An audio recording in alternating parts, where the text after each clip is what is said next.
Welcome to the deep dive. We're jumping right into a whole mix of sources. Today, it's your global news briefing for July 2nd, 2025. Our goal, like always, is to cut through all that noise, find the really important stuff, and basically give you a quicker way to get up to speed. And we've got quite the mix today, everything from big political moves to movie premieres and finance. Okay, let's unpack this. Starting off with international affairs. It feels like things are moving super fast, doesn't it? So in the U.S., the Senate just passed President Trump's big legislative package, the one they're calling the One Big Beautiful Bill.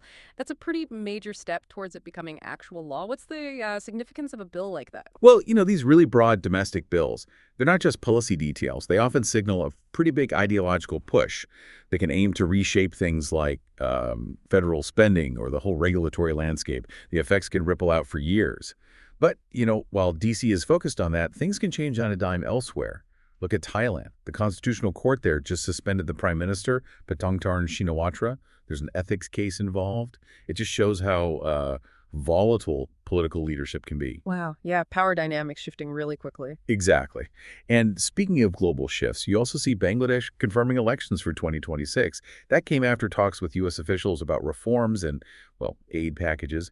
And then a really significant point regarding Ukraine reports that the U.S. has held back some previously promised weapons. That directly hits Ukraine's ability to defend itself, obviously, and has immediate strategic consequences. Huge implications there.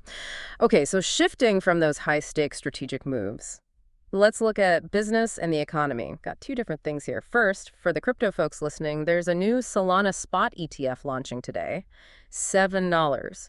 And it specifically includes on-chain staking. That started trading July 2nd. Seems like a notable step. Oh, absolutely. A crypto ETS is one thing, but adding on-chain staking, Yeah. that's interesting. It basically means investors might be able to earn yield, sort of like interest, without actually holding the Solana themselves. It really lowers the barrier for more traditional finance types, maybe even institutional money, to get exposure and potential returns from crypto. Yeah, makes it much more accessible. Okay, so from market tech to something a bit lighter maybe, entertainment and culture. Big premiere today, July 2nd, Jurassic World, Rebirth is out in the U.S. and Canada. Gareth Edwards is directing this one. He did Rogue One. Godzilla has a certain visual flair. Right. Should be interesting to see his take on dinosaurs. Definitely. And also, quick mention, Peacock's got its July lineup out, including season finales for Poker Face and Love Island USA, so stuff to watch. And switching gears again from screens to sports fields, let's hit sports and esports. Big news for Indian cricket fans. Smriti Mandhana just achieved her career best T20I rating. She's climbed to number 3 globally after hitting a century against England. That's fantastic. That really is. Individual achievements like that, especially in a globally popular sport like cricket, do so much. It elevates the player, sure, but also boosts the sports profile worldwide, inspires others. And speaking of test and fairness related to India, there's a high court decision in Madhya Pradesh.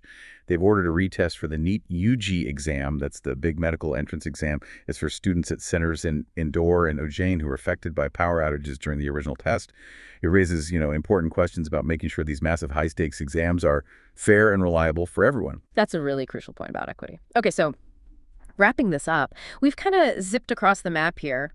Major U.S. legislation, political shifts in Thailand, weapons aid changes, crypto ETFs, blockbuster movies, cricket records, and even exam retests. It just underlines that, well, being informed today means keeping track of all these different kinds of stories, right? They all connect somehow. Exactly. It makes you think, doesn't it?